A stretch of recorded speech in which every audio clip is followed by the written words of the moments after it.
तो हमें स्टार्टिंग में एक मार्शल आर्ट विलेज को दिखाया जाता है और मार्शल आर्ट विलेज के अंदर बहुत सारे लोग लाइन बना के खड़े होते हैं और हमें दिखाया जाता है कि उन सब लोगों के ऊपर एक बंदा होता है। वो बंदा उन सब लोगों से कहता है कि यार हमारे विलेज पे जल्दी अटैक होने वाला है और बहुत सारे लोग हम पे क्या है ना हमला कर देंगे। तो वो उन सब लोगों से कहता है कि मैं चाहता हूँ कि तुम सब लोग मेरी मदद करो कि हम सब लोग मिल के उन सब बंदों से फाइट कर सकें। तो वो सब बंदे उससे कहते हैं कि ठीक है हम आपकी मदद करेंगे। फिर वो बंदा अपनी जेब से 3 फ्लैग को निकालता है और सबसे पहले वो दिखाता है ब्लू फ्लैग को। तो ब्लू फ्लैग का मतलब ये है कि जिन बंदों को थोड़ा बहुत भी मार्शल आर्ट आता है वो फाइट कर सकते हैं। फिर वो दिखाता है ग्रीन फ्लैग को। ग्रीन फ्लैग का मतलब ये है कि जिन बंदों को बहुत अच्छे से मार्शल आर्ट आता है सिर्फ वही फाइट कर सकते हैं। फिर वो दिखाता है रेड फ्लैग को। रेड फ्लैग का मतलब ये है कि आपको बहुत अच्छे से भी मार्शल आर्ट आता हो बट आप फाइट नहीं कर सकते। फिर अचानक से उस बंदे पे अटैक हो जाता है और फिर वो बंदा कहता है कि किसकी हिम्मत हुई कि जिसने मेरे पे अटैक कर दिया। और फिर हमें दिखाया जाता है हमारे मानवा के एमसी को। तो एमसी का निकनेम है वेनम गॉड। तो वहाँ के जो दो मास्टर होते हैं वो उससे कहते हैं कि यार तुम अंदर कैसे घुस गए, बाहर तो कितने सारे हमारे समुराय थे। और हाँ, फिर हमें दिखाया जाता बाहर का सीन। बाहर जितने भी समुराय थे वो सब मर चुके थे और उन्हें मारने वाला था वेनम गॉड। तो वेनम गॉड अपने सामने वाले बंदे से कहता है कि तुमसे मिले तो काफी टाइम हो गया। तो उसके सामने वाला बंदा कहता है कि तुम आ गए, मैं तो तुम्हारा ही वेट कर रहा था। फिर हमें वेनम गॉड के सामने बहुत सारे बंदों को दिखाया जाता है और फिर वेनम गॉड अपने बालों को हिलाते हुए कहता है और अपने मुंह में पत्ती रख के कहता है कि तुम लोगों को क्या लगा कि तुम लोग को मैं इतनी आसानी से छोड़ दूंगा। मैं तुम में से किसी एक को भी नहीं छोड़ने वाला। मैं अपने रिवेंज को लेके रहूंगा। तो रात का टाइम हो रहा था और हमें एक घर को दिखाया जाता है। फिर हमें एक आदमी को दिखाया जाता है जो कि मर जाता है और उसके आसपास सेंटीपीड घूम रहे होते हैं। फिर हमें एक लड़के और एक उसकी मम्मी को दिखाया जाता है जो कि दोनों साथ में सो रहे होते हैं और हमें पता चलता है कि इस लड़के का नाम है जिन। फिर हमें दिखाया जाता है कि जो उस लड़के की मम्मी होती है वो मर जाती है और उनके मुंह से झाग निकलने लगता है। और फिर हमें दिखाया जाता है कि वो जो सेंटीपीड होता है वो जिन के ऊपर भी चढ़ जाता है और जिन को भी काटने की ओर भाग रहा होता है। पर जो जिन होता है उस सेंटीपीड को खाने लगता है और वो गुस्से से कहता है इतनी हिम्मत कैसे हुई, तूने मेरी मम्मी को कैसे मार दिया, तू मेरी मॉम को वापस कर। और जो अपने जिन होता है वो अनकॉन्शियस हो जाता है।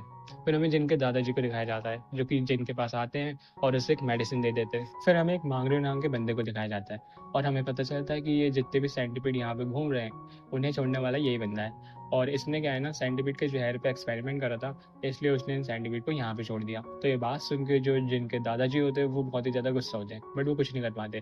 तो वो जिन को उसको दिखाते हैं और उससे कहते हैं कि तुमने ये जहर को बनाया है तो तुम्हारे पास एंटीडोट तो होगा, तो तुम मुझे एंटीडोट दे दो। तो मांगरू कहता है कि जो मेरा एंटीडोट है वो तो खत्म हो चुका है और अब ये बच्चा दर्द के साथ मरने वाला है। फिर हमें जिन को दिखाया जाता है जिनके पास उस सेंटीपीड का एक हाथ में पीस होता है, तो उस सेंटीपीड के पीस को मांगरियो के पैर में घुसा देता है और ये देख के जो मांगरियो होता है वो बहुत ही ज्यादा घबरा जाता है। वो अपने साथियों से कहता है कि जल्दी से तलवार लाओ, तो उसके साथी तलवार लाते हैं। फिर अपने साथियों से कहता है कि जल्दी से मेरे पैर को काट दो, तो उसके साथी कहते हैं कि सही में हम आपके पैर को काट दें, तो वो कहता है हाँ भाई काट दो। तो फिर उसके साथी उसके पैर को काट देते हैं और इतनी देर में जिन और उसके दादाजी वहां से भाग जाते हैं। फिर हमें जिन और उसके दादाजी को दिखाया जाता है जो कि एक टनल के नीचे होते हैं। फिर हमें कुछ टाइम बाद का सीन दिखाया जाता है कि वो लोग जिन और उसके दादाजी को ढूंढ लेते हैं और हमें पता चलता है कि जिन के दादाजी की डेथ हो चुकी है बट जिन अभी भी जिंदा है। फिर हमें कुछ और टाइम बाद का सीन दिखाया जाता है जब जिन की आंख खुलती है तो वो देखता है कि उसके हाथ पैर बंधे हुए हैं और उसका सामने खड़ा है मांगरियो। तो फिर जो जिन होता है वो मांगरियो से कहता है कि तुम मुझे छोड़ दो, मुझे घर जाना है। तो मांगरियो उससे कहता है कि नहीं, मैं तुम्हें ऐसे तो नहीं छोड़ने वाला। तुम्हारे कारण मैंने अपनी एक टांग को खोया है और मैं ये भी जानना चाहता हूँ कि तुम पे सेंटीपीड का जहर का असर क्यों नहीं करा। तो फिर जो मांगरियो होता है उसके पैर को तोड़ देता है डंडा मार के। इससे जिनको बहुत ही ज्यादा दर्द होता है और फिर जो मांगरियो होता है 1 महीने तक ऐसे ही उसमें बहुत सारे एक्सपेरिमेंट को करता रहता है। फिर जो मांगरियो होता है वो हमें बताता है कि उसे पता चल चुका है कि जिन पे सेंटीपीड के जहर का असर क्यों नहीं करा। इसकी जो मेथड है वो बहुत ही ज्यादा कॉम्प्लेक्स है, तो मैं आपको बहुत ही आसान वर्ड में समझा देता हूँ। जिन पे मांगरियो के जहर का असर इसलिए नहीं करा कि जिनका जो इम्यून सिस्टम है वो बहुत ही ज्यादा अच्छा है। फिर हमें दिखाया जाता है कि जो जिन होता है वो मांगरियो के टॉर्चर से बार बार बेहोश हो रहा होता है। तो जो मांगरियो होता है उसके पास एक व्हाइट सिरप होता है, वो उस व्हाइट सिरप को जिन को पिला देता है जिसके कारण से जो जिन होता है वो वापस से कॉन्शियस हो जाता है। जो मांगरी होता है वो उस पर अपना एक्सपेरिमेंट वापस करने लगता है। तो जो मांगरी होता है उस पर एक जहरीली स्पाइडर को छोड़ देता है और उस स्पाइडर के कारण जिन की डेथ हो जाती है। फिर जो मांगरी होता है वो जिनसे कहता है कि मैं तुम्हें इतनी पीसफुल डेथ नहीं बनने दूंगा। फिर जो मांगरी होता है वो अपनी जितनी भी इंटरनल एनर्जी होता है उस जिन की पिंकी फिंगर के थ्रू उसमें ट्रांसफर कर देता है जिसके कारण से जिन वापस से अलाइव हो जाता है। फिर मार्शल आर्ट अलायंस एक बंदा आता है और उससे कहता है कि मार्शल आर्ट अलायंस की मीटिंग है तो आपको आना पड़ेगा। तो फिर जो मांगरी होता है वो मीटिंग में चले जाता है और फिर हमें दिखाया जाता है कि जिन को होश आ जाता है। फिर हमें मांगरी को दिखाया जाता है जो कि अपनी मीटिंग से वापस आ जाता है। फिर मांगरी जैसे ही अपनी लैब का गेट खोलता है वहां से एक सांप निकल जाता है बट जो मांगरी होता है उस सांप को पकड़ लेता है। फिर मांगरी अपनी लैब में ध्यान से देखता है तो उसे जिन कहीं भी नहीं दिखता, तो वो समझ जाता है कि जो जिन है वो भाग चुका है। बट जो मांगरी होता है उसे अपने सामने एक लकड़ी का बोर्ड दिखता है, उसे लगता है कि जिन वहीं पे छुपा है। तो मांगरी जाके उस लकड़ी के बोर्ड को हटाता है तो वहां से एक शार्प चीज निकलती है जिसके कारण से मांगरी के फेस पे कट लग जाता है। फिर मांगरी को पता चलता है ये तो एक जहर था और जो मांगरी होता है वो अनकॉन्शियस होकर जमीन में गिर जाता है।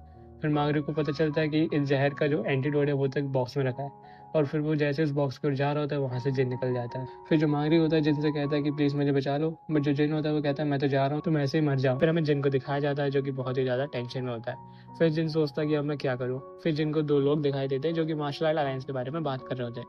तो फिर जिन सोचता है कि ये जो भी मेरे साथ हुआ है मैं मार्शल आर्ट अलायंस को अगर बता दूं तो वो तो मेरी हेल्प कर ही देंगे। तो फिर वो जो जेन होता है वो मार्शल आर्ट अलायंस में पहुंच जाता है। फिर हमें मार्शल आर्ट अलायंस के लीडर और मास्टर को दिखाया जाता है जो कि दोनों आपस में बात कर रहे होते हैं। तो जो मार्शल आर्ट अलायंस का मास्टर होता है वो अपने लीडर से कहता है कि यार तुम बुरे लोगों के साथ अलायंस क्यों बना रहे हो। फिर हमें पता चलता है कि जो लीडर होता है इसने मांगरियों के ग्रुप के साथ भी अलायंस बना ली है। लीडर कहता है कि वो अलायंस इसलिए बना रहा है क्योंकि वो चाहता है कि जो उसका ग्रुप है वो पावरफुल बन सके। फिर तभी लीडर को लगता है कि उनकी बातें कोई चुप के सुन रहा है। तो जो लीडर होता है अपनी तलवार को वहाँ पे दे के मारता है, बट वहाँ पे कोई नहीं होता, तो लीडर अपनी तलवार को वापस ले लेता है। फिर हमें दिखाया जाता है कि जो जिन होता है वो बाल बाल बचा होता है। फिर हमें जिन को दिखाया जाता है जो कि सच्चाई सुन के बहुत ही ज्यादा गुस्सा होता है। वो सोचता है कि मैं इनमें से एक को भी नहीं छोड़ूंगा, मैं इन सबको मार दूंगा। फिर हमें मार्शल आर्ट अलायंस की मीटिंग में दिखाया जाता है कि जो दो सैनिक होते हैं वो मास्टर से आगे कुछ कह रहे होते हैं। तो जो लीडर होता है वो मास्टर से कहता है क्या हुआ। फिर हमें बाहर का सीन दिखाया जाता है कि जो दो सैनिक होते हैं वो मास्टर से कह रहे होते हैं कि जो मांगरी है वो मर चुका है और जो उसका एक्सपेरिमेंट वाला बच्चा है वो भाग चुका है। तो मास्टर उन दो सैनिकों से कहते हैं कि कुछ भी करो उस बच्चे को पकड़ के लाओ, भले वो मरा हो या जिंदा, मुझे इससे फर्क नहीं पड़ता। फिर हमें कुछ लोगों को दिखाया जाता है जिन्हें बंदी बना के कुछ लोग कहीं पे ले जा रहे होते हैं। फिर हमें जिन को दिखाया जाता है जो कि उन्हीं लोगों को देख रहा होता है। फिर हमें दिखाया जाता है कि वो लोगों को कार्ट में बिठा के वो लोग कहीं पे ले जा रहे होते हैं, और जो जिन होता है वो भी इस कार्ट में बैठा होता है। फिर वो लोग जिनसे कहते हैं कि तुम कहाँ से आए हो। तो जिन्होंने बताता है कि मैं हाउस ऑफ वैली से आया हूँ। तो वो लोग कहते हैं कि हाउस ऑफ वैली में से तो एक भी इंसान नहीं बचा था, तो तुम कैसे जिंदा बचे हो। तो जिन बताता है कि जो सेंटीमीट था मैंने उसे खा लिया था। फिर वो लोग ये बात सुनकर तो एकदम ही हैरान होते हैं। तो जिन उन सब लोगों से कहता है कि मेरे पास एक पॉइजन है और हम इस पॉइजन की मदद से इन सब लोगों को मार सकते हैं। तो वो लोग कहते हैं कि इन सब लोग के पास तो हर पॉइजन का एंटीडोट होगा। तो जिन उनसे कहता है कि ये पॉइजन ऐसा वैसा पॉइजन नहीं है, और जो इसका एंटीडोट है सिर्फ एक ही इंसान के पास है, और उस इंसान को तो मैंने पहले ही मार दिया है। तो वो लोग कहते हैं अच्छा बताओ कहाँ पे है तुम्हारे पास पॉइजन। तो जिन बताता है कि वो पॉइजन है मेरी पिंकी फिंगर में। तो फिर वो जो एक बंदा होता है वो जिनसे कहता है क्या मैं तुम्हें एक बार एग्जामिन कर सकता हूँ। तो जिन कहता है हाँ ठीक है। तो फिर वो बंदा जिनको एग्जामिन करता है, और फिर उससे पता चलता है कि जिनका इम्यून सिस्टम बहुत ही ज़्यादा स्ट्रांग है। वहाँ के मेजोरिटी लोग मना कर रहे होते हैं। वो कहते हैं अभी हम जिंदा तो हैं और हम उनसे फाइट करेंगे तो क्या भरोसा कि हम मर जाएं। तो जिन गुस्सा होते हुए कहता है हम आज न कल तो मर ही जाएंगे, इससे अच्छा है कि हम उनसे फाइट करें और अपनी आज़ादी को ले लें। तो वो जो लोग होते हैं वो उसकी बात को मान जाते हैं। फिर तभी वहाँ पे एक मार्शल आर्ट अलायंस का बंदा आता है और वो लोगों से कहता है कि गाड़ी को रोको, इसमें एक छोटा सा बच्चा बैठा हुआ है। तो फिर वो जो कार्ट का मालिक होता है वो अपने बगल वाले बंदे से कहता है कि इस कार्ट में कितने लोग थे। तो वो बंदा बताता है 11। और फिर वो जो टकला बंदा होता है वो उन सबको गिनने लगता है, और फिर वो जोर जोर से हंसने लगता है क्योंकि वहाँ पे 12 बंदे होते हैं। और वो कहता है कि बहुत टाइम बाद मुझे खून से खेलने का मौका मिला। फिर उस कार्ट में से एक बंदा निकलता है और वो बताने लगता है कि वो बच्चा ये है, वो बच्चा ये है। तो फिर वो जो टकला इंसान होता है उसी आदमी को बीच में से काट देता है। फिर सभी बंदे उस कार्ट में से निकल जाते हैं और सैनिकों पे हमला कर देते हैं।